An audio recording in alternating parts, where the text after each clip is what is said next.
statements as I connect this work that Project Humanities does around humanity is to the lines from The Other America, where your father writes, large segments of society are more concerned about tranquility and the status quo than about justice, equality, and humanity.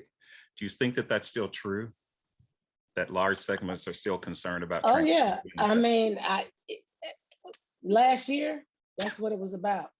Talk to us about that. Now, well, let me back up. Okay. And be fair in my assessment. Okay. So last year, what happened with George Floyd was very shocking and awakening for some people. Some people felt like we've got to do something to change these unfair conditions and circumstances that lend themselves to racialized outcomes. And some people are still on that pathway of trying to create more equitable spaces and outcomes.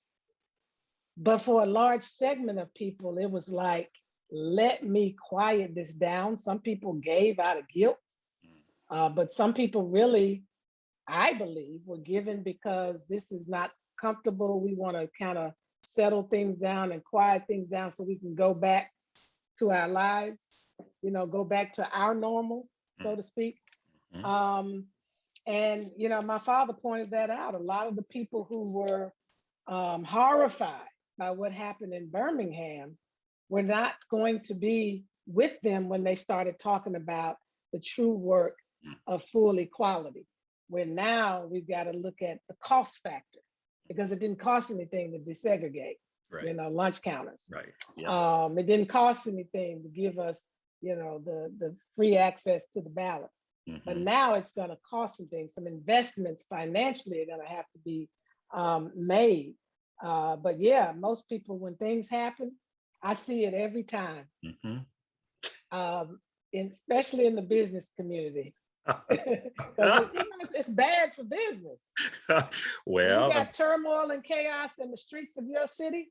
It's bad for politics, and it's really bad for business. And so it's like, what can we hurry up and do and quiet things down? Not what my father said.